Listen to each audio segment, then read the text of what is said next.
صفا أبو السعود في ذكراها بهجة راقصة لا تحتاج إلى ساعي الصفا.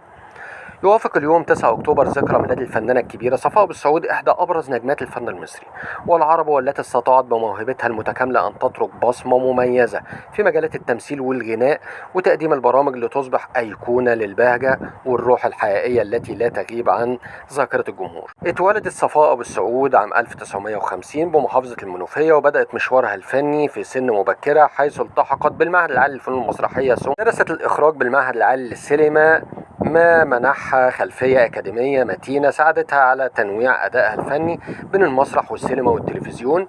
قدمت خلال مسيرتها مجموعة من الأعمال التي تعد علامات في تاريخ الدراما والسينما المصرية، من بينها أفلام رضا بندق، أوهام الحب، والمتعة والعذاب، وشياطين إلى الأبد. ثم تألقت على خشبة المسرح في مسرحيات موسيقى في الحي الشرقي وأجمل لقاء في العالم، إلى جانب مشاركتها المميزة في الدراما التلفزيونية مثل هي والمستحيل وغوايش وإلا الدمعة الحزينة.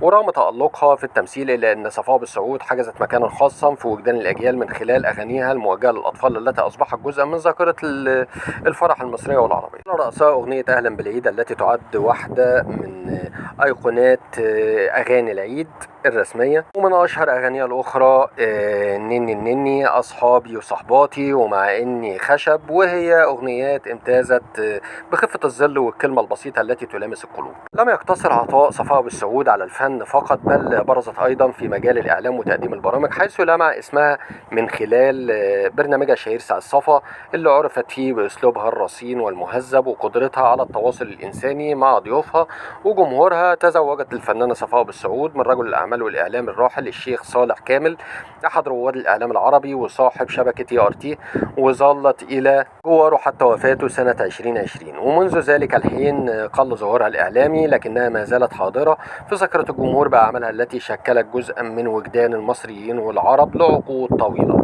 وتعد صفاء أبو السعود نموذجا للفنانة الشاملة، التي جمعت بين الصوت الجميل والحضور التمثيلي والثقافة الرفيعة، وظل اسمها مرتبطا بالفرح والابتسامة في ذاكرة الجمهور. وفي ذكرى ميلادها يحتفي عشاقها بمسيرة فنية سرية صنعت البهجة في قلوب الأجيال، ورسخت مكانتها كأحد رموز الزمن الجميل في الفن المصري والعربي.